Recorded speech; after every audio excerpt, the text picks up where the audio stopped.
Now the United States is under a new era of fascism, under the Trumpist party of the Trumpist faction of the Republican Party and the Freedom Caucus, or more, I would like to call it the Nazi Monarchist Party of America, who has so far, not even a month old under the new regime, has violated the Constitution so many times that it's kind of impressive. Not gonna lie. But people forget they are based on actual philosophical foundation. This new form of fascism is based on three, my mistake, four philosophical positions. Christian nationalism, right accelerationism, anarcho-capitalism, and libertarian capitalism of the Iran variety of objectivism. So while we understand all these things, we need to understand where these from, and we're going to read multiple articles that go into great detail about this. Started off by Greg on Sunday, the Technocrat Conspiracy, how the tech tycoons plan to disrupt democracy and become the new rulers of the world. In short, it's basically real-life cyberpunk. On July 25, 2024, Donald Trump, the Republican nominee for the presidential election of the United States, selected as his running mate 39-year-old Senator J.D. Vance. It was in some ways a strange pick. Many believe Trump might need to pick a running mate who will appeal to some of the Democratic he was himself not popular with, such as a woman and minority. Instead, he chose Vance, a middle-aged white male with some extreme views about women and minority, who came with very little political experience, having only been first elected to the U.S. Senate in 2022, and who was only just a few years before made clear his disdain for Trump, suggesting that he might be America's Hitler. Once you start digging into why Vance might have been selected as Trump's possible vice president and the people behind the push for him to be there, a whole landscape of weirdness comes into view. One inhabited by a fringe political philosophies as well as some of the richest people to have ever walked the earth. But if Trump managed to win the presidency in November 2024, these people and their fringe philosophy will soon enough to be in control of the most powerful country on the planet and will perhaps transform the world into something entirely new and not for the better. The technocrats. In October 8, 1940, the Royal Canadian Mounted Police arrested an individual called Jane Ann Helderman in Vancouver on the charge of the membership of an illegal organization. The illegal organization the Helderman was part of was the Technocratic Incorporation, an influential factor of a large ideology known as the Technocratic Movement. The movement was rose in popularity during the 1930s, proposed that modern science should be representative democracy, and instead directly appoint scientists and engineers who would manage nations with rationality and technical expertise, which would supposedly lead to a new utopian age. One of the leading lights of the technocratic movement and the founder of the Coup Helderman was part of Technocratic Corporation was the engineer Howard Scott. His vision for technocracy in the intermediate aftermath of the Great Depression included major changes in the way the economy works. I quote, "At the core of Scott's vision was an energy theory of value. Since the basic measure of the common to the production of all goods and services was energy, he reasoned that the sole scientific foundation of the monetary system was also energy, and that society could be designed more efficiently by using an energy metric instead of a monetary metric, energy certification, or energy accounting. Technocracy Inc. official wore uniform consisted of a well-tailored double-breasted silk gray shirt and a blue necktie, with a monad insignia on the label, and its members salute Scott in public." End quote. However, the movement was soon wanted, not least due to its opposition to the Canadian movement in World War II. As a consequence, the Technocracy Incorporation was declared a legal organization, thus leading to the arrest of J. N. Helderman, who was the head of the regional branch. Helderman died of a plane crash in 1974, just 2.5 years after his daughter Maya gave birth to his grandson, Elon Musk. And people forget that his grandparents, I can't remember if it was from his father's side or his mother's side, were members of the Nazi Party. And then later, the family moved to South Africa because they support apartheid. Then we had to go to the PayPal mafia. Fast forward to 2024, and Elon Musk is now the richest man in the world, perhaps in all of human history, or around $240 billion at the time of writing, and heading out to the world-leading companies built on cutting-edge science and engineering, including Tesla and SpaceX. He has also planted and is firmly in political camp of Donald Trump, openly endorsing him for president, and with a flat conscience rather plainly piggy bank, offering hand-spinning amount of the money to back the campaign. Well, at least if Trump does what Elon Musk wants him to. So it doesn't seem coincidental that just weeks after his endorsement, Musk, along with another billionaire, David Sachs, pushed for and subsequently received J.D. Vance as Trump vice president candidate. This helps to explain the weird choice as Vance is a running mate. The Trump campaign had been running low on funds in the first half of the year, and that some angel investors from the tech industry offer access to their very, very deep pockets. Other could easily get their man in the number two position.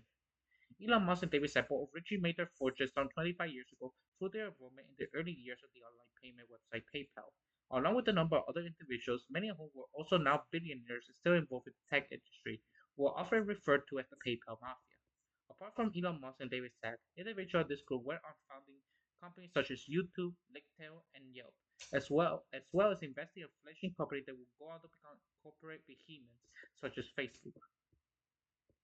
Perhaps the most important thing about the paper mafia, however, at least in terms of vast selection, as Ron's Johnny Man, is Peter Thiel. Apart from his status within the PayPal mafia, Thiel is also well considered influence as an early mentor, a true wonderkind, and now stand on top of the technology ladder. Facebook under Mark Zuckerberg and OpenAI by Sam Altman. But it may be a third pedigree G they bet that turned out to be Thiel's trump card. Because while Elon Musk and David Sam may have been the ones that media reported getting Vance to Trump, Peter Thiel metaphorically owns him. When Vance first announced his run for the Senate in 2022, Thiel threw $10 million into super PAC supporting him and also chaperoned Vance to personal dinner with Trump and Mar-a-Lago. But Thiel's ties to Vance go much back. In 2011, while still at Yale Law School, Vince heard Thiel gave him a speech we called for smart young people to come work in tech and was inspired enough to email him directly. Afterwards, in Vance's words, Thiel's speech was the most significant moment of my time in Yale School. End quote. Thiel invited him to move to San Francisco, where Vance took up a job at Merger Capital, one of Thiel's companies. When Vance later moved back to Ohio, started his own fund, Nardio Capital, Thiel was one of the original investors providing funds. It's worth noting the subtle nod at the head to deal with the many demonstrations that Vance failed to fill Vance funds Narya, his name taken from tokens or the Rings fantasy saga. Theo is a Superman token, once bragging that he memorized the entire book series. As a consequence, he used names from a number of his companions, such as Mithril Capital and Palantir. Vance seemed to have paid tribute to his mentor by naming his company in the same way, the Dark Enlightenment. Thiel and Vance both have another influence, though. In 2007, a number of individuals gave birth to the far-right ideology that is referred to as neo-reactionary movement, approximately previous to NRX, something referred to as the Dark Enlightenment. What has been broad number of views, one of those is that quite simply democracy is a failed system of government.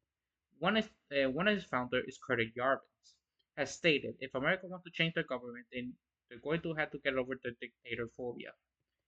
Jarvis' remedy for America is to a Caesar-like figure to take power, and recently Trump has declared himself king. And according to law in the Scottish, that the president is above the law, and that means that Watergate was considered legit. Using hindsight with this new law, and now we are witnessing a coup from the insides, making it even worse. The Supreme Court is the only obstacle preventing a true autocracy in its truest form. But Caesar has vehicle retire all government employees, a strategy he referred to as rage, and replaced them with their own yes men and forced it to be run like a corporate startup with all powerful CEOs saying the shots. Furthermore, a quote from this article, Java seeks to re-engineer government by breaking them into smaller entities called patchworks, which will be controlled by tech corporation. The basic idea of patchwork is that a crappy government we inherit from history are smashed and should be replaced by a global spider web of tens, even hundreds of thousands of sovereign independent mini countries, each governed by its own joint stock corporation without regard to the residents' opinion. He wrote in Patchwork, a political system for the 21st century. End quote. Jarvis stated in Patchwork that the power of the proprietor/CEO of each realm would be absolute, using a newly undemocratic San Francisco as an example. He noted that while the exercise undivided sovereignty over San Francisco, you have no constraint. Your residents are as ants in your kitchen. Since in San Francisco is not an Islamic state, it does not ask its residents to agree with their hand would be cut off if they steal, but it could. Furthermore, Jarvis said that each realm will have a Orwellian power observation and action, which the CIA has recently declared that corporations are more powerful than the fucking CIA, which all residents are genotyped and iris scanned. Public spaces and transportation systems track everyone. Security cameras are ambiguous. Every car knows where it is and who is sitting in it, and tells the authorities both. Some of German's other ideas include that humans have genetic differences, but they cause some groups to be more suited to mastery, while others include Africans were suited to slavery. So, and he also defended Rhodesia. So there's that. Theo and Vance are friends with him and heavily influenced by Darwin, and fully embraced the philosophy of the Dark Enlightenment. The biographer of Theo, Max Jarvis, described Jarvis as the house political philosopher with the network Theo connected VCs and tycoons and first returned to as fielders. This influence is evident when we hear that Theo has stated that he no longer believes that freedom and democracy are compatible because since 1920, the fast increase in welfare beneficiary and the extension of the franchise to women to true consequences that are notoriously tough for libertarians have rendered the notion of capitalist democracy into an oxymoron. Meanwhile, Vance stated in advice he gave to Trump upon being elected, and B, and I quote, first, every single middle level bureaucrat, every civil servant in the administrative state, replace them with our people. And when the court starves you, he went on stand before the country and say, he called Andrew Jackson, give you a chance to the entire constitutional order. The Chief Justice made his ruling, now let him enforce it. This is a description, essentially a coup. We are in a late Republic period, hence said later, evoking the common new right view of America as Rome waiting in Caesar. If we're going to push back against it, we are going to have to get pretty wild and pretty far out there and go in directions that a lot of conservatives right now are uncomfortable with. End quote. Vance's view is a straight out Jarvis playbook, from this suggested by replacing government employee with his own yes men, to need for a new Caesar-sized dictator to take control.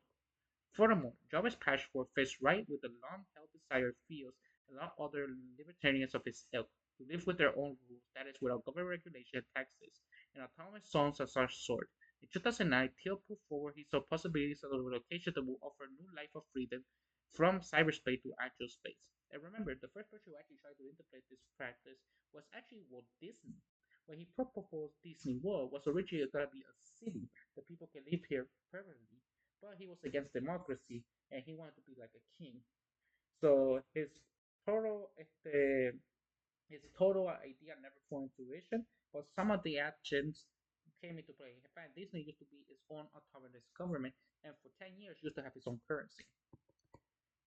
Cyberspace in the 2000s, companies like Facebook create space for new modes of visibility and new ways to form communication not bound by historical nation states. By starting a new internet business, an entrepreneur might create a new world. The hype of the internet is that the new world is wild impact and force change of the existing social and political order. The limitation of the internet is that these new worlds are virtual and they can escape may be more imaginary than real. Other space. Because of the vast research of other space represent limitless frontier, they also represent a limitless possibilities for escape from world politics. But the final frontier still has a barrier to entry. Rocket technology has seen only modest advances since the 1960s, so there are other space that remain mostly impossible far away. We must redouble the effort to commercialize space. Steve Steady. Between cyberspace and other space lies the possibility of settling the oceans. To my mind, the question about whether people live there answer enough will are secondary to the question of whether sea satellite technology is imminent. From my vantage point of view, the technology involves more tentative than the internet, but more realistic than space travel. End quote. Thiel has invested all three of these freedom locations, via, for example, Facebook, SpaceSat, and Sea Study Institute respectively. But Jobs' model offers something new to Thiel, the literal breakdown of existing modern democracy into corporate control autonomy. So right now they want Greenland. Theo later produced seed capital of the tunes of $1.1 million for a company credit job in Fall in 2013, Theon Corp. Rather than thanking the name for his company from token, however, Jerry borrowed from George Louis Borg. As Corey put note in his book Life, Work, Work, Work, Die, and I quote, the name Theon refers to a short story by George Louis Borg, which is a secret society of astronomers, biologists, engineers, metaphysicians, poets, chemists, algebraists, moralists, painters, geometers, etc., directed by a skilled man of genius, built a brave new world that forced all cultures and countries into extinction. End quote. The crossover between the centuries technocrat movie are obvious. As a petition created in 2014 at the White House website, Google engineer Curtis Jarvisfan and Occupy Wall Street co-founder Justin Tuning, which proposed 3 points for a natural referendum. 1. Retire all government employees with full petitions. 2. Transfer administrative authority to the tech industry. 3. Appointed Google Executive Chairman Eric Schmidt as CEO of America. As president of 2013 TechCrunch article on the neo-reactionary movement noted, and I quote, You can see that certain set ideas are spreading throughout the startup scene. It's not hard to see why this ideology will catch on with white male geeks. It tells them there are natural rules of the world, end quote. Another president article at the bathroom in 2014 hit the nail on the head, and I quote, neo-reactionaries are exclusively courting welfare elites in the tech sector, the most receptive and influential audience. Why bother with mass appeal when you can rebuild an ancient regime? End quote. The new technocrats. I take it from the Tech Crush and basketball article now feels like there are neo-reactionaries everywhere in the tech industry. However, perhaps the most prominent and influential is Balazs Srinivasa. Selena Vansan has a CTO at Coinbase, the largest cryptocurrency exchange in the US, and general partner at the lending venture capital firm Andreessen Horowitz. He is also another member of the Tailverse. When Donald Trump won the presidency in 2016, Thiel, who was in favor with Trump as one of his few financial backers leading to his election, put forward Selena Vansa's name as a candidate for the lead in the FDA in the new administration. Both Thiel and Cervanasa disapproved of the FDA's regulation and trials for new drugs. For every Talmito, many dead from slow approvals. Silverstein once tweeted and deleted while under consideration for the gig. Thankfully, Trump rejected Thiel's suggestion. As far back as 2013, Silveranza was promoted as a society run by Silicon Valley, a city tech VCs and CEOs interested in assisting from US democracy and forming their own fiefdoms. And I quote, Larry Page, for example, wants to set aside a part of the world for unregulated experimentation. More interesting, the world is going to see an explosion of countries in the years ahead. Two of the founders of PayPal, Peter Thiel, is into steady, and either one wants to build a Mars country. End quote. Sarah Banza also invested in a certain company along with Peter Thiel, Curtis Young's Tion. This connection was not coincidence.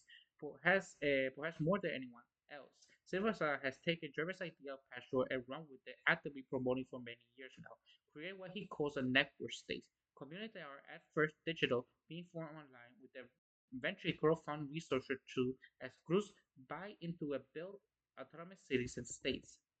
He identified the pioneers who had begun to create these new network state society as the Grey Tribe, intelligent people mostly in tech who have moved beyond America's traditional red and blue political tribes and want to create a new political system, but nonetheless remain in alignment with the Reds, while being openly hostile towards the Blues.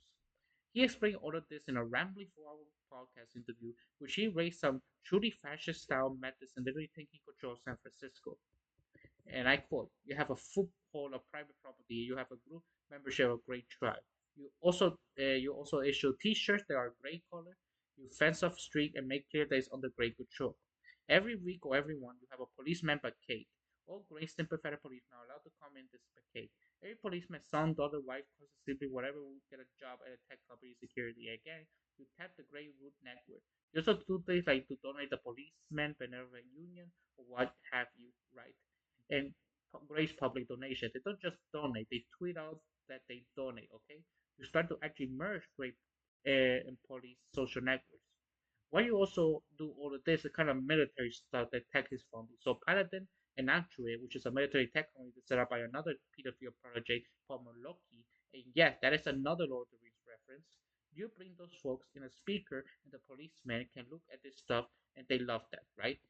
A huge one will create a great pride parade with 50,000 graves that will be massive, that will start to say whose streets are streets. You had the Bitcoin parade, you had the drones fly overhead information, you had the police at the Crave Pride parade, they're flying the Ultra Joes. Ideally, you even design the police uniform.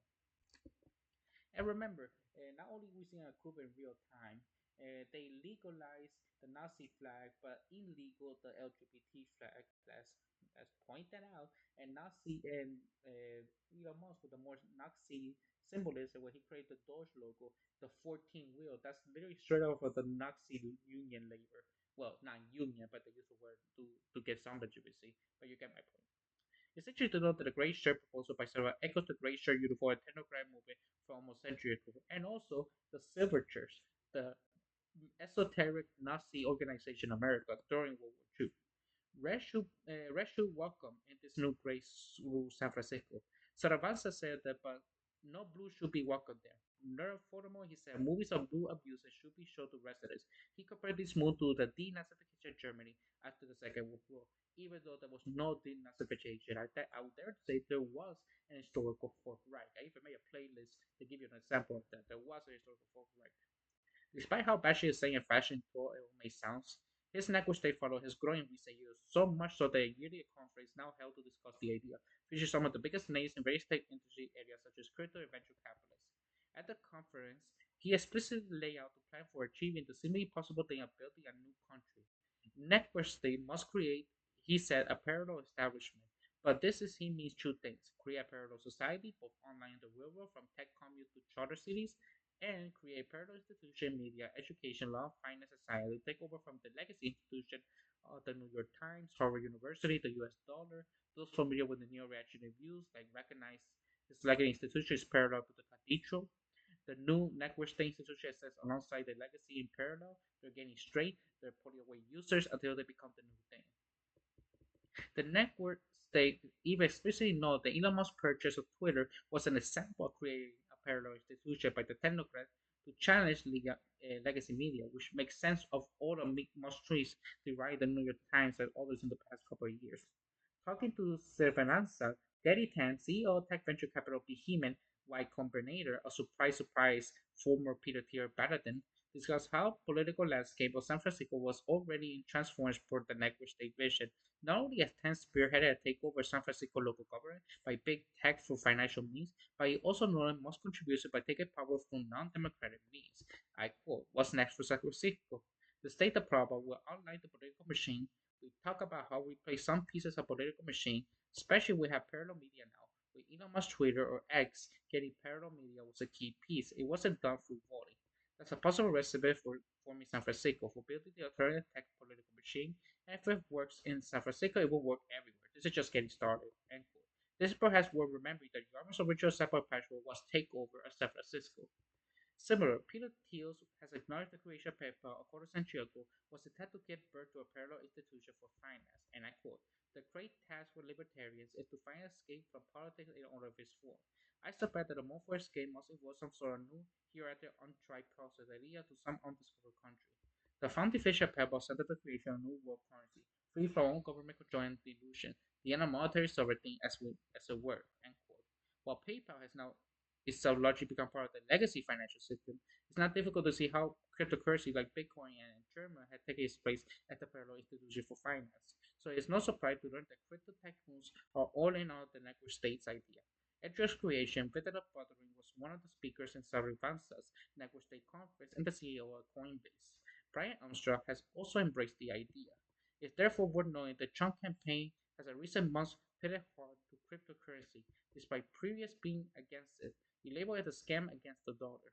In July, Trump was suddenly Mercury speaker at the 2024 Bitcoin conference in Nashville, where he promised to make the United States the crypto capital of the world. And cryptocurrency is not the only parallel institution that the Trump campaign is backing. They also proposed up to 10 free decisions cities on federal-owned land. Also already discussed its moves closer with neo-reactionary and equity ideologies and the related project currently in development. And I quote, "While large concept of the network state builds on the idea of a charter city, about area that constitute a special economic zone, similar to Freeport. There are several such projects under construction in the world, including Nigeria and Zambia, and recently rally in Las Vegas. Donald Trump promised that if elected in November, he will free up federal land in Nevada to create special new zone with ultra-low taxes and ultra-low regulation to attract new industries, build affordable housing, and create jobs. The plan will, he said, revive the frontier spirit, the American dream." End quote. Other similar projects are already underway beyond the United States. There is Suzuland, a pop-up city of the Mediterranean created by Vitalik Buterin, a designer for cryptocurrency Ethereum, and directly cites Balashi Cervantes' network state as inspiration. Buterin also spoke at recent network state conferences. Meanwhile, Prospera is a private tech city in Honduras that marks itself as a libertarian paradise with low taxes and pro-Bitcoin policies, as well as a little regulation around biomedical technologies. One of Propesa's founders is Pronosos Capital, which is backed by Surprise, Peter Thiel, and Mike Anderson, advised by Balázs Esperanza, and founded by Patrick Freeman. Was originally founded by C. Safety Institute, which Thiel also previously supported in his quest for new resident free of government interference. Most recent elected Honduran government is however fighting to overturn the creation of a special zone by the previous government, but Propesa has now filed one $10.7 billion lawsuit against them in response. Prospera is just one of the number of charter cities that's been funded by Pronosos Capital, though. Other locations include Africa, South Asia, and Palau. One in particular, however, seems to be Star Status Praxis, which is funded by Theo Saveranza, Anderson, OpenAI, Sam Altman. with the Rico twins and the paralytic Joe Lozano, another of the Pale Pal Mafia, aims to be as pro-Jewish as playbook built on the internet, first then manifest in the physical world through finding the first network state. The website president doesn't mind spoilers, calling itself the next America, and promised the dream of permission regulation to all its tech bro founders. It has an application for citizenship, its very own weird code-like commercial video. It just claimed to raise $525 million in financing to build the physical city. As pointed out by journalist Gil Duran, last month published a manifesto titled "The Network City Crypto's Endgame," which explicitly heralded the rise of network states and small democracy grumble. As local communities dissolve and the nation states stumble, network state was sent. The next global superpower will be network states. It's little surprising that there's this influence still better than all. A recent BBC investigation noted that Presses had a reputation for edginess due to its root in neo-reactionary movement. Presses hosts legendary party people spoke at candlelit stories in giant Manhattan loft space, where awkward computer coders mixed with hipster models and figures from the Dark Enlightenment, people like Curtis Yarvin who advocate a totalitarian future, which the world is ruled by corporate monarchs. Furthermore, an eternal company bragging guide renewed by the New York Times reveals some questioning philosophies that seem to resonate with the racist but eugenic overturn, also the neo-reactionary identities. And I quote, the guide denounced enemies of vitality who rejected they consider the absurd European period standards. He goes on to extol traditional European/Western beauty standard, which the civilized world, at its best points, has always found success. Beauty here connotes proper breeding. In humans, beauty implies a number of things, namely that two people, themselves of beauty, form a union to create a more beautiful life, it reads. End quote. It's basically a colonial endeavor that they're involved in. Sarah Moser, a geographer professor at McGill University who specializes in new cities told in the Daily Beast, they want to have a boys only treehouse where they can go and do their bad boy stuff and then come back to civilization, she added. They're little boys who don't want anyone to be boss of them. As Joe Duran noted in his article in the New Republic, the basic strategy of billionaire/neo-reactionary founders backing these charter city ideas is, and I quote, work with government to create regular free privately owned territory that over time will negotiate for full sovereignty or file massive lawsuits against their host government if their experience of authoritarian education. But now, with Trump beholding on them from founding his campaign, their old man JD Vance just a heartbeat away from taking over the presidency himself if Trump wins the election. While these neo-reactionary billionaires will have no constraints, no one to answer to, or any to work within the system or otherwise exit it, they will be free to enact their anti-democratic vision upon the United States itself. Disrupting the democracy led the ascension on from the Telegram takeover envisioned by Elon Musk's grandfather to today's technology billionaires stand in the cusp of making a reality. Though it should be pointed out to some degree in what precisely be ruled by scientists and engineers, it's more that a few of those tech billionaires are dropouts of business/law degree graduates. As much as they might see themselves as tech visionaries, a lot of them are simply just businessmen who stood on the back of brilliant scientists and engineers to their achieve success. Smart people are often the dumbest people you ever meet. In researching the article, watching numerous podcasts and videos interviews with these tech visionaries feature or read their writing, I discovered that many of these supposedly incredible smart people are the dumbest motherfuckers you ever meet, with zero ability to introspection of emotional intelligence. While most of them will probably describe their political philosophy as libertarian, little they usually found that their personal freedom they usually support activity reserved to themselves and their business strategy alone, not to everyone else. As Robert Anton Wilson has said once, and clarified as about his own libertarian philosophy, that I am not that kind of libertarian, really. I don't hate poor people. If the Robert Anton Wilson, a great philosopher, was more of an anarchist, that's what the word libertarian originally was going for.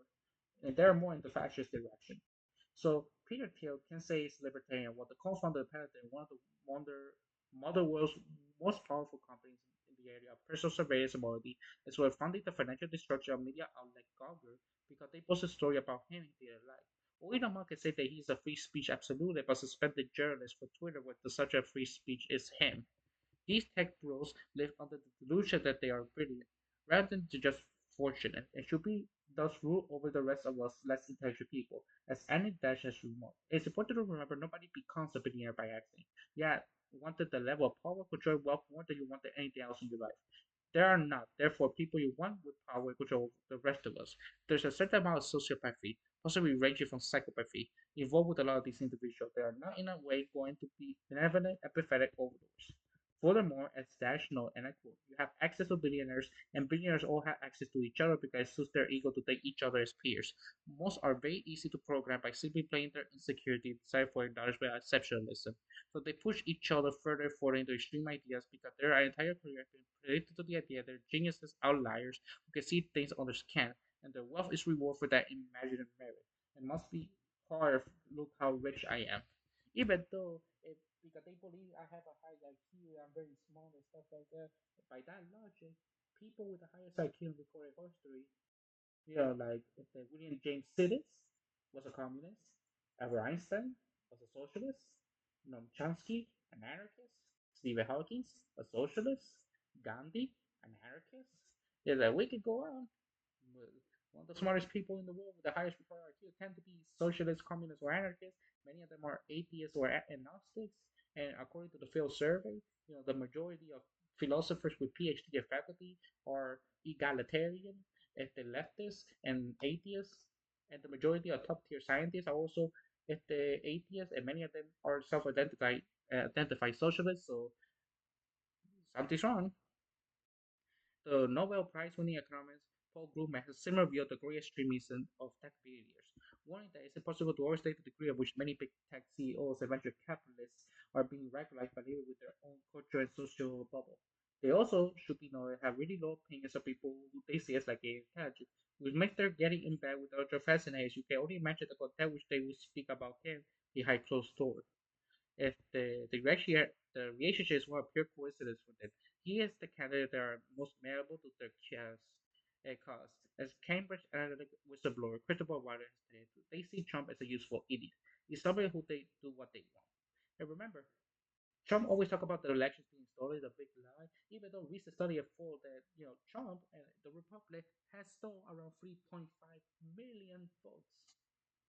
So there's that to consider. Generally, one of the few points of agreement between Trump and the tech leaders might be on the topic of race science. While Trump rants about a lot of bad genes in our country right now, neo-reactionaries have few years complained about the woke mainstream media not allowing them to speak their mind on the same topic. Like the Prescient 2013 TechCrunch article about the rise in neo-reactionary views in the tech world noted, and I quote, they want to able to say stuff like Asians, Jews, and whites are smarter than blacks and Hispanic because genetic without being called racist, or at least if they be able to express such views without negative consequence of being labeled racist. Speaking of which, neo-reactionaries are obsessed with what they call human biodiversity, or HBD, what it used to be called scientific racism. Especially they believe in the IQ is one of, if not the most important personal trait that is predominantly genetic. Neo-reactionary will replace or supplement the divine right of kings and aristocracy with the generic right of elites. Even though, like I said earlier, if that was the case, study has shown people with the highest IQ, or at least people recorded with a high IQ, tend to be socialists. So there's that. And even then, people with high IQ, people with the highest IQ, tend to be poor. Because you, to be wealthy, it's based on luck, not skill. Or as Joe Duran, who was lumping warning about the danger of post-this neo-reactionary technically summarized, and I quote, I've been describing this society as just supremacy, tech supremacy, male supremacy, white supremacy, Western cultural supremacy. They believe they are the most important people on the planet.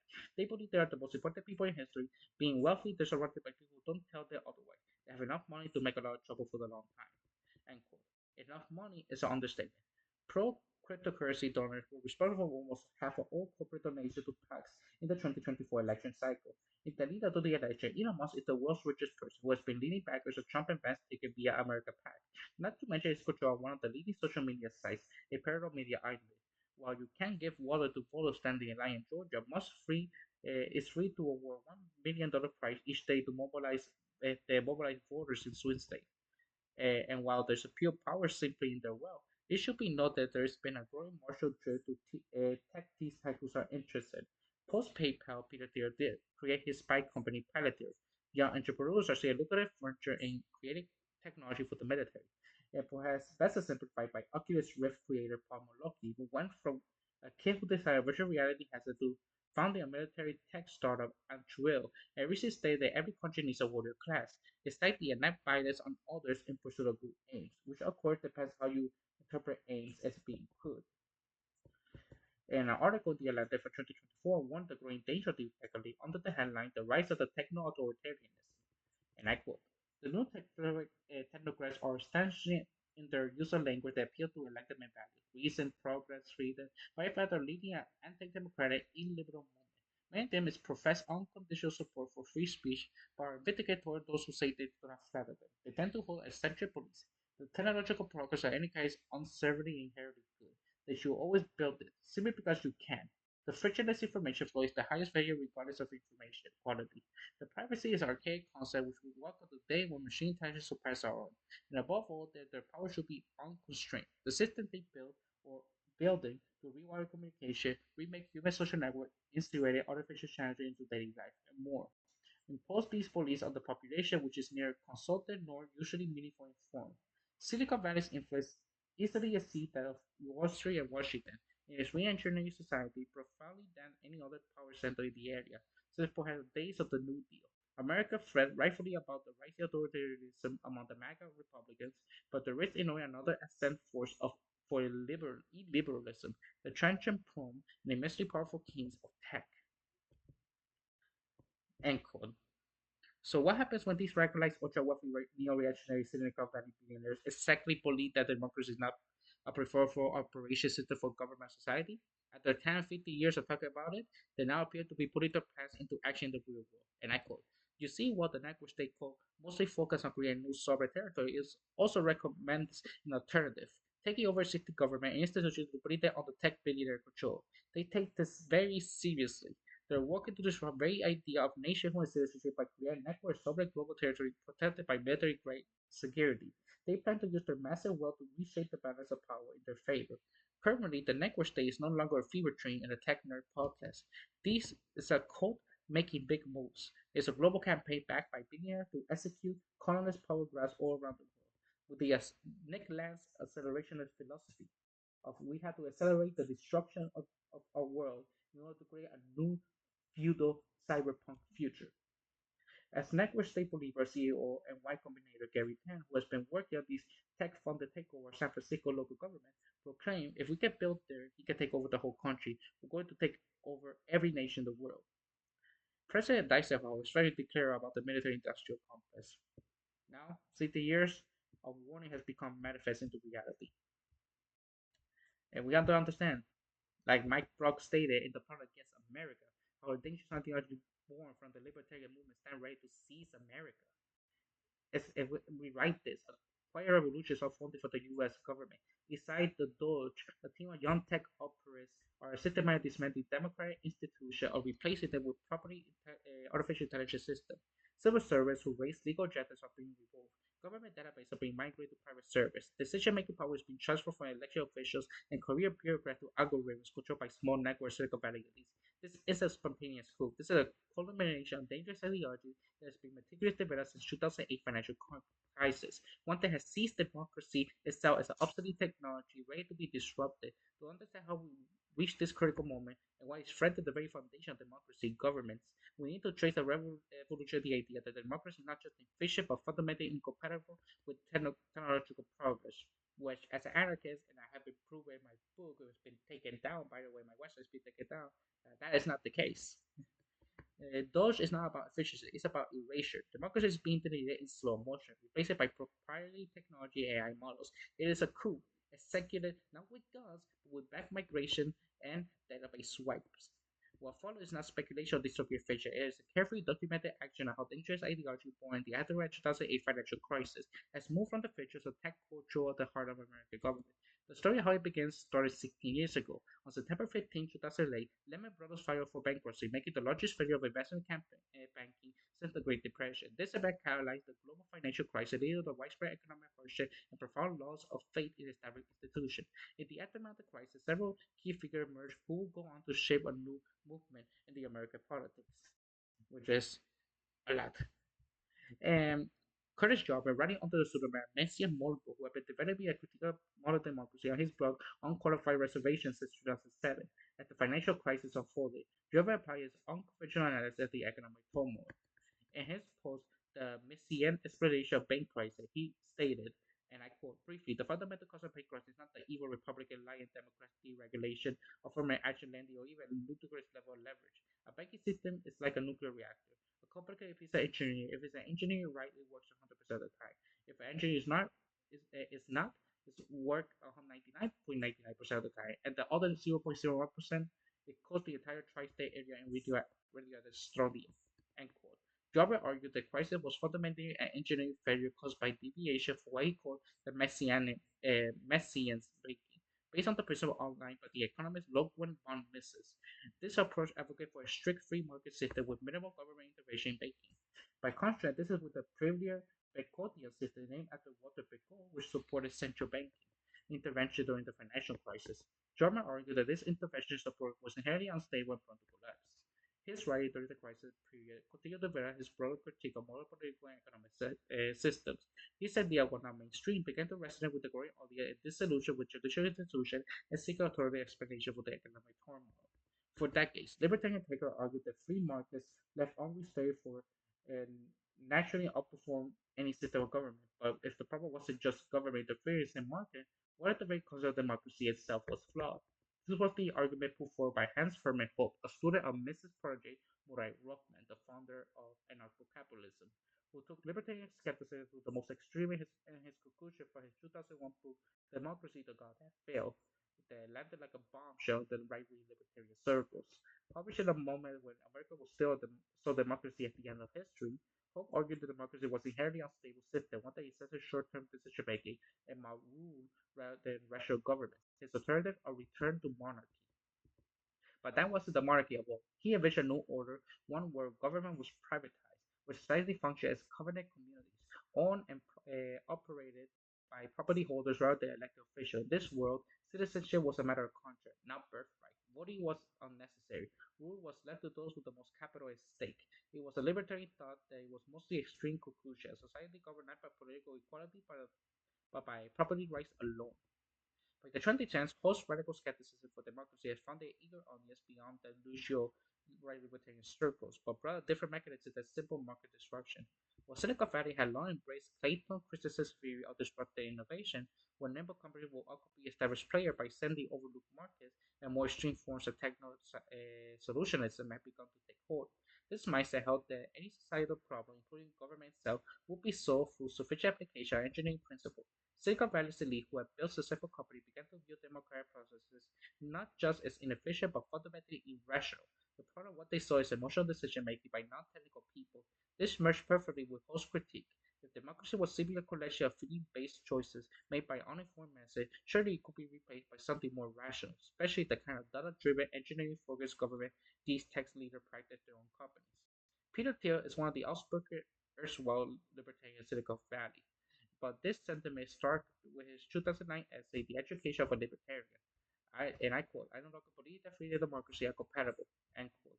Tito has already begun funding project aimed at escaping democratic nation states entirely, including self-banking floating cities and international waters beyond government control, and an experimental governance model that will replace the electoral democracy with private corporate style rule.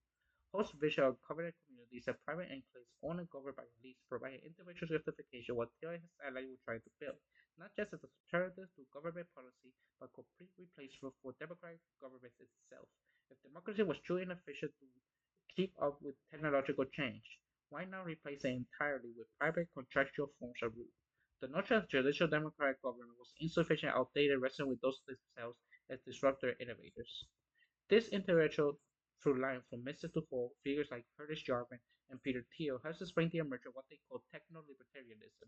It represents a dangerous alignment of anti-democratic through the immense technological and financial resources pose a significant challenge to traditional conception of democracy, government, and civic responsibilities.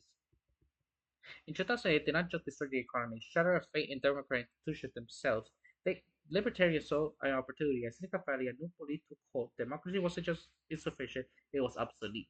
Over the next decade, the idea incubated in this period evolved and coherent challenge to the foundation of liberal democracy based on form of powerful figures in technology and finance. As millions of Americans lost their homes and jobs in the years following the crisis, these ideas began to gain momentum. The Tea Party movement morphed in 2009, channeling populist anger against government bailouts in the Obama administration. As the Tea Party gained momentum, they fostered a broader cultural shift that primed many Americans to be receptive to alternative political and economic theories. This shift extended beyond traditional conservatism, creating an opening for the tech libertarians and the emerging for Silicon Valley. The movement's emphasis on individual liberty and skepticism of centralized authority resonated with anti-government sentiment growing in tech circles. As a result, a concept like cryptocurrency and decentralized government, once considered fringe, began to find a more mainstream audience among those disillusioned with traditional political financial system. The converse of populist anger, techno-utopianism set the stage for more radical anti-democratic ideas that will emerge in the following years. The idea that the Tea Party while not directly advocating for this idea, inadvertently prepare a segment of the population to be more open to the notion that traditional American institutions might be fundamentally flawed or obsolete. However, the ideological impacts to the combating economic performance of movements like the New Right was not immediate or direct. The tech industry growing economic and cultural influence gradually became more prominent. In the 2010s, tech leaders like Peter Thiel began to actively engage in political discourse and funding. The financial crisis that just created a political movement like the Tea Party is for an entirely new media platform that will spread these anti-democratic ideas far beyond the original circle. One of the most influential was Zero Hedge, founded in 2009 by Daniel Ivanjitsky. The site will adopt the metal burden for all of its authors. A reference for the anti-establishment character from Fight Club. Initially focused on financial news and analysis from Beer's perspective rooted in Austrian economics. Zero Edge evolution from financial block to political power world exemplified how anti-democratic ideas could be laundered through technical expertise. The site gained initial credibility through sophisticated critical and high-frequency trading and market structure, establishing itself as a legitimate voice in financial circles. But this technical authority became a vehicle for something more radical. The idea that democratic institutions themselves were as broken as the market they regulate. By 2015, was advancing a comprehensive critique of democracy governments that paralleled Yahweh, opaquely for a mainstream audience. This technical analysis of market failure seemingly evolved into a broader argument about the failure of democratic institutions.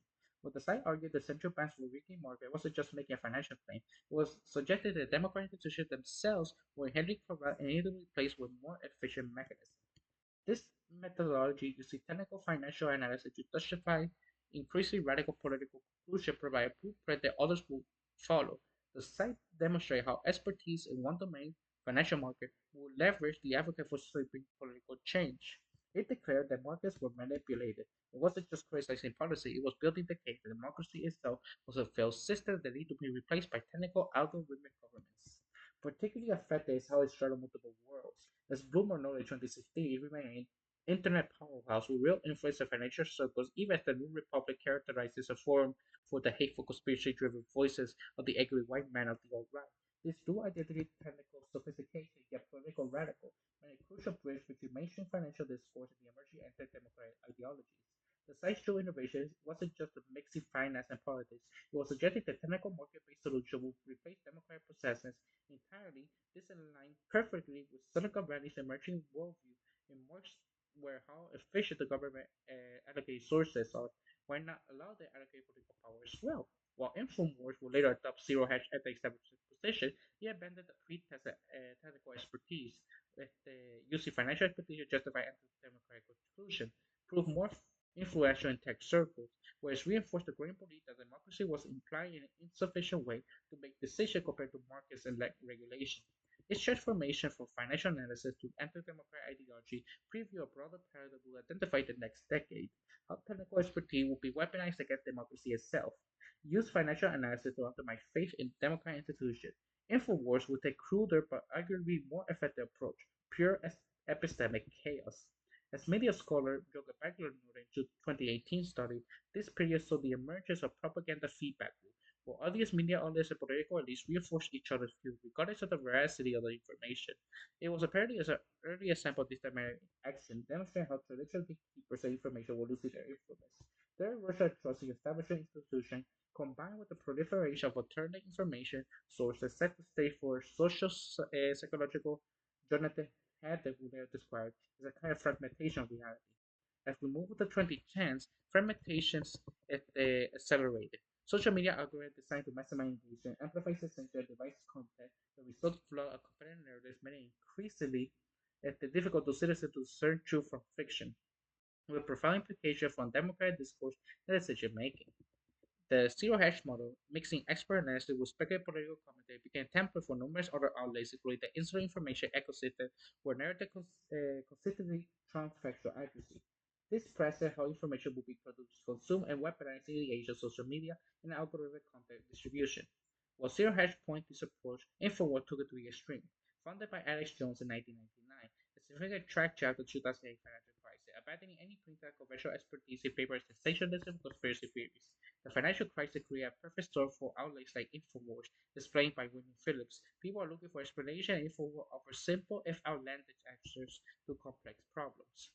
In 2015, it generated an estimated $80 million annually, monetizing its audience, directly for sales supplement and survival appeal.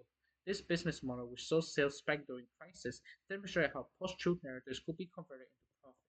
InfoWars' impact extended beyond the immediate audience, providing a playbook for new generation alternative media outlets. However, its promotion of baseless conspiracy theories had real-world consequences, from harassment of Sandy Hook victim families to the spread of health misinformation during the COVID-19 pandemic. As these tactics were adopted by wide-ranging actors, the post-truth era posed unprecedented challenge to democratic discourse. The parallel evolution of Zero Hash and Infowars revealed two complementary strategies for undermining democracy. Zero Hash showed how technical expertise would be used to democratize democratic institutions from within, while Infowars demonstrated how raw chaos could make a democratic deliberation possible. But it was Silicon Valley that would combine these insights into something which is more dangerous. The argument that democracy replacement by technical system wasn't just desirable, but it was inevitable. This epistemic chaos was an accident. It was a crucial tactic to undermine democracy itself, as Curtis Darwin and his neo-reactionary allies saw it. Political legitimacy depends on the system of shared reality. Break that consensus, and democracy becomes impossible. Bannon called it floating zone with shit. And by the time Trump entered office, a fourth strategy was in motion: destabilize public choice, replace expert analysis with endless counter narratives, and ensure that only people who yield power were those who control the flow of information itself. Figures like Jarvin didn't just criticize democracy, they sought to undermine the very condition which democratic deliberation is possible. By weaponizing media fragmentation, they had the covenant foundation of democracy itself, ensuring that political power would no longer rest on resident debate, but the ability to manipulate information flow. The sovereign individual blueprint for the post-democratic world, but destroying consensus was only the first step. The true revolution will come through the technology itself. In 1999, James Daniel Davison and William Ray Small published a book that will become the blueprint for this technological coup, The Sovereign Individual. Published at the height of the dot-com boom, the book reads like science fiction. To many other states, they emerge a new digital aristocracy. Tax will become voluntary regulation that will disappear. The most successful people will form their own private self-governing community, while the rest of the world is left behind. Libertarianism will feel this kind of technological determinism. It takes a sharp turn away from classical liberal thought. If you assume the government will never be outcompeted by private networks, decentralized finance, and anti-driven government, then trying to reform democracy becomes pointless. The more radical conclusion embraced by those figures at the forefront of this whole movement is that government should be actively dismantled and replaced with a more efficient, quote unquote, form of rule, one model of corporate governments rather than democratic participation.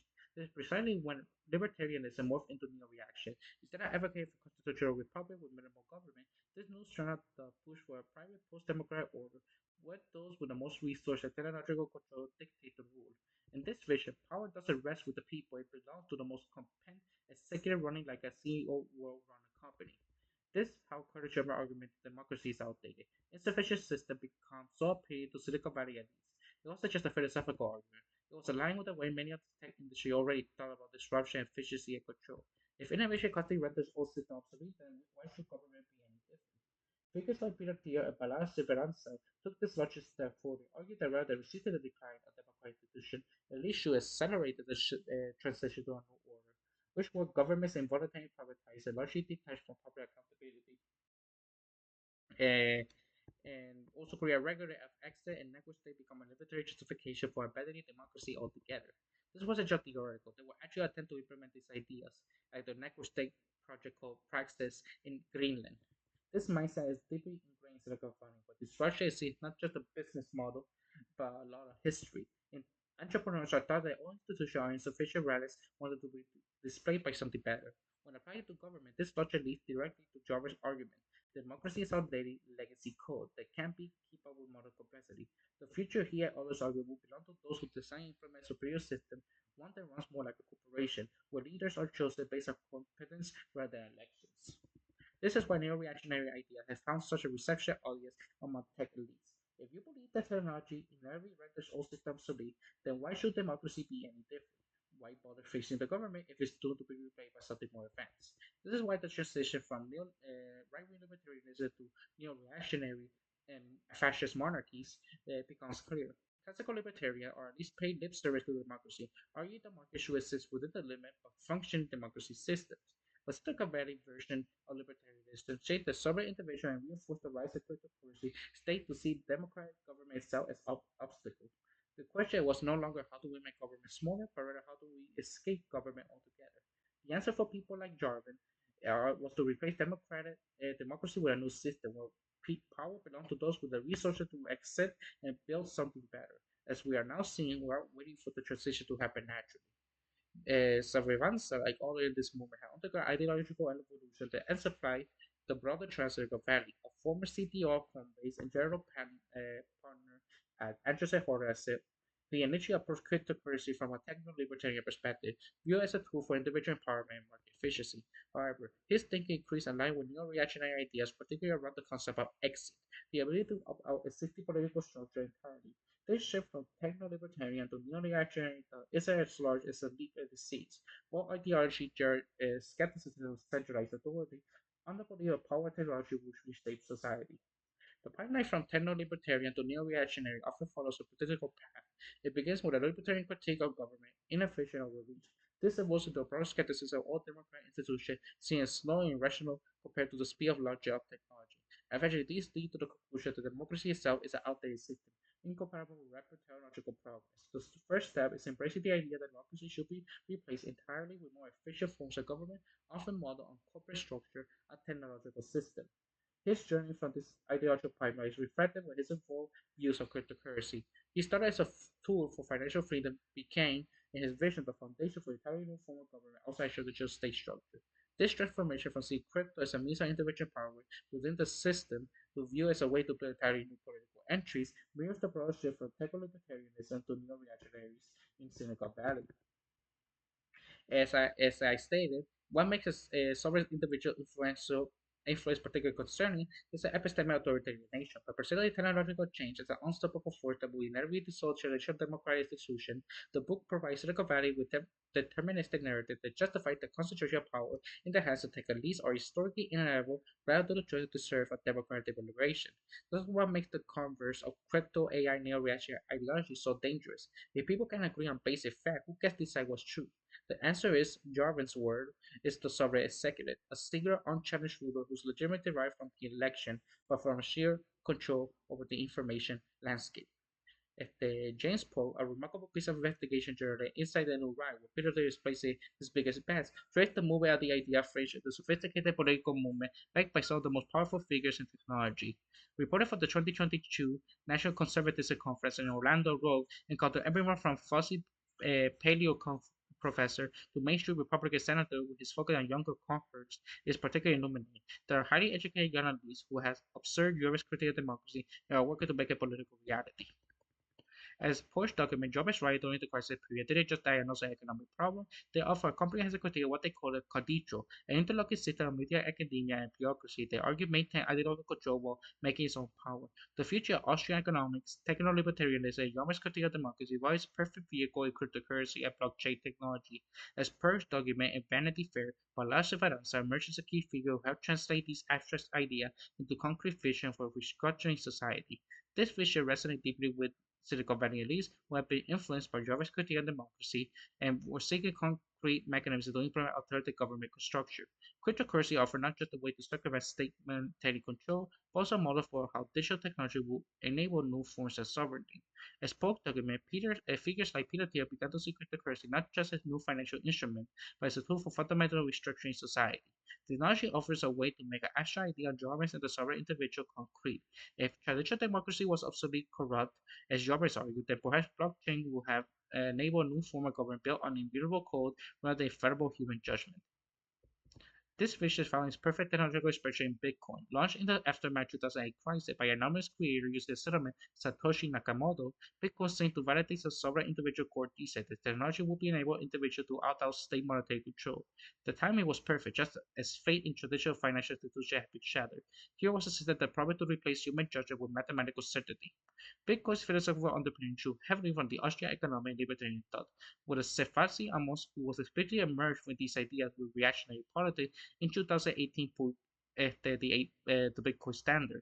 What began as an economic argument, the Bitcoin is based on Austrian economic theory, evolved into something far more radical in its later chapters, particularly what Amos critical modern architecture, which mirrored almost precisely the fascist aesthetic theory of the early 20th century, when he rails against degenerate modern art and architecture in favor of classical forms. He is invoking, whether intentional or not, the exact language and area used by fascists in the 1930s. One German friend's observation to me is that it's far more striking in the original German.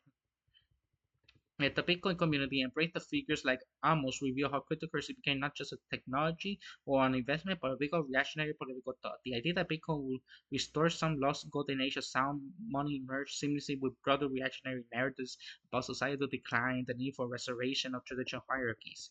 Well, if the figures like enemies attempt to claim Bitcoin from reactionary worldwide, the technology itself is very recur, and the others argue in resistance money can equally serve liberal democratic values. The key distinction lies in how we understand Bitcoin relations to political institutions. Where we actually see Bitcoin as a tool for replace democratic governments entirely, the liberal expertise present in resistance money understand is a check against overreach and means of preserving the individual autonomy with the democratic system. This frame preconizes a replacement for democratic institutions, but a technological innovation that can help protect civil liberties and human rights, particularly in contexts where traditional financial systems are used to tool as surveillance or oppression. The tension between reactionary and liberal interpretation of Bitcoin reflects a broader pattern we see through our narrative. Technological innovation that could enhance human freedom being co-opted into anti-democratic framework, just as Jarvis already attempted to claim the entire trajectory of technology development as inevitably leading to the dissolution of democracy. Figures like Armour try to present Bitcoin's monetary productivity as necessary by a broader reactionary worldview. To understand the implementation of this practice, we have to go even further than that. And despite the growing influence, there's been critiques, of scholars who criticize these technological solutionism to underpin all these things. And let's hope for the best, because I don't see much hope, to be honest. We're going to be honest with you.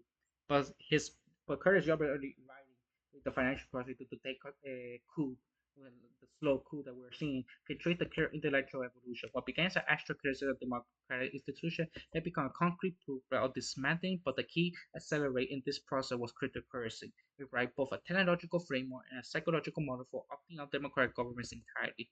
What made this vision dangerous is not just the hostility to democracy, it's the way it frames the collapse of democratic the government is an inevitable rather than a choice. This is precisely what has been described as epistemic authoritarianism. Rather than acknowledging that technology is shaped by human agency and political decision, the network state which assumes that technological change has a fixed trajectory, one that will naturally dissolve nation state and replace it with digital media and government structure.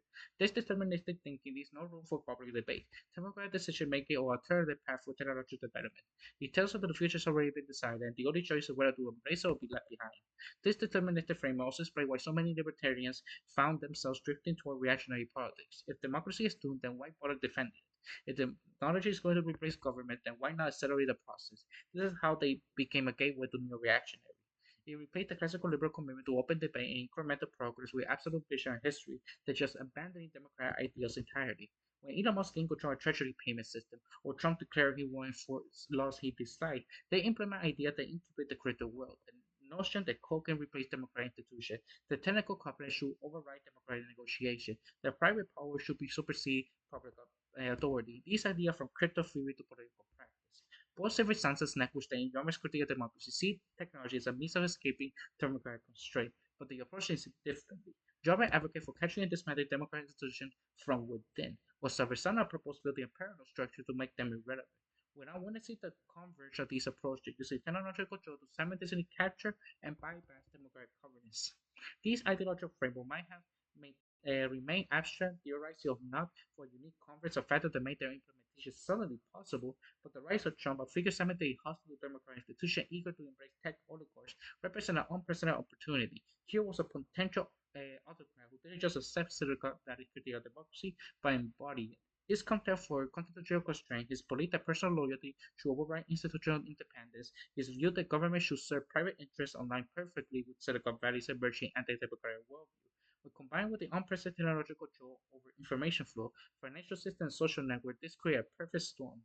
The ideology that justified dismantling democracy, the political vehicle willing to do it, and the technological capability to make it happen. The financial crisis created a condition for anti-democratic to take root in Silicon Valley, but the actual transformation occurred with a series of distinct phases, each building on the last. Let's trace this evolutionary carefully. The individual context of this transformation is crucial. The catapult show in the media fell from 72% to 31%. They saw trust between 1976 to 2024, while distrust in government hit 85% in post 2008, according to Pew Research. This erosion in institutional trust created fertile ground for alternative power structure. As the Booking Institute noted in 2023 analysis, tech leaders increasingly adopt neo-feudal aiming our users as serfs, preventing the broader shift away from democratic position as citizenship. The danger lies not just what these operations are doing, but how their actions systematically dismantle capabilities for democratic resistance. We are seeing is an exact implementation of Curtis Yarber's Rage Doctrine that proposed in 2012. What makes this moment particularly significant is how it combines multiple strands and neo-reactionary thought into coordinated action. When Jarvis wrote about replacing democratic institutions with corporate government structure, when he argues that technical competence should override the democratic process, he discovered precisely what we're now watching unfold.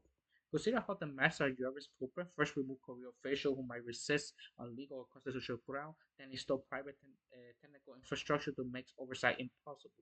The goal isn't just to change how who runs the government agency, is to fundamentally transform how power operates, shifting from democratic institution to technical system controlled by a small elite. What makes this implementation particularly dangerous is how it combines Java institutional critique with Balazs Veras' technological vision. If there were Java's provide theoretical framework for dismantling the democratic institution, Savaras's network state concept provide practical tools and training. Many of these young operators came through programs explicitly designed to build parallel government structure outside of democratic control, operated by Surveillance. Why we say it's just a paragraph. It's a combination of an ideology that has been incubated, tested, and redefined for over a decade. First, these thinkers argued that democracy was efficient. Then they created technological tools, cryptocurrency, blockchain governance, AI-driven decision making to bypass democratic decisions entirely. Now they're no longer experimenting; they're seizing control of government infrastructure itself, reprogramming in real time to function according to their visions. This is why focusing solely on technical aspect of what's happening inside agency makes the danger transformation underway.